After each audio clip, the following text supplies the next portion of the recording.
Laura Riding Jackson and her husband, Schuyler Brinkerhoff Jackson, moved to Wabasca, Florida as a re-beginning in lives filled with literary, political, and personal turmoil.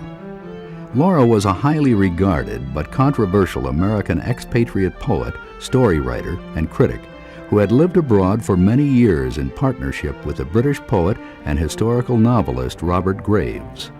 Graves and Riding had been forced by the Spanish Civil War to abandon their home in Majorca and had been living a nomadic life in England, Switzerland, and France.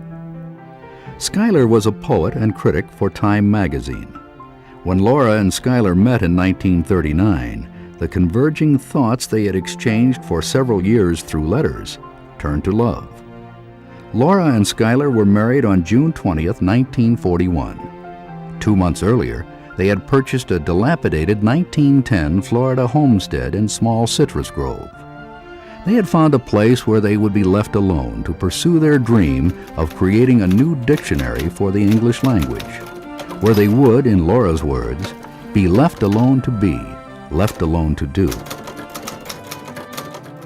The grove is in a neglected state, was not fertilized this year, and not so many fruit have set as last year. Growing things in the summer is difficult here, but we have a scarlet runner bean vine just beginning to climb the outhouse, a cypress vine just beginning to climb the porch, an inherited beauty of a hibiscus, our pride, in front of the house.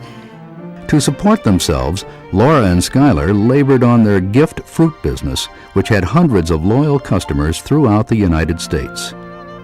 Years before the environmental warnings sounded in Rachel Carson's book, Silent Spring, the Jacksons became alarmed by the first incursions of widespread chemical spraying in citrus groves, and kept their own groves pesticide-free.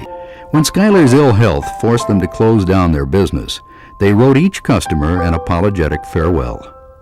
Intensely private, the Jacksons were cordial to their neighbors, but socialized little and only on their own terms. Eventually, Laura and Schuyler relinquished their dictionary project to undertake what they felt was an essential preliminary.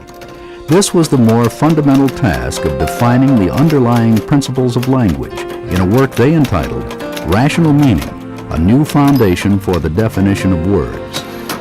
Suffering ill health for several years, Schuyler died suddenly on July 4, 1968, but with the work more than half finished. Laura completed the manuscript over the next 6 years with the help of fellowships from the Guggenheim Foundation.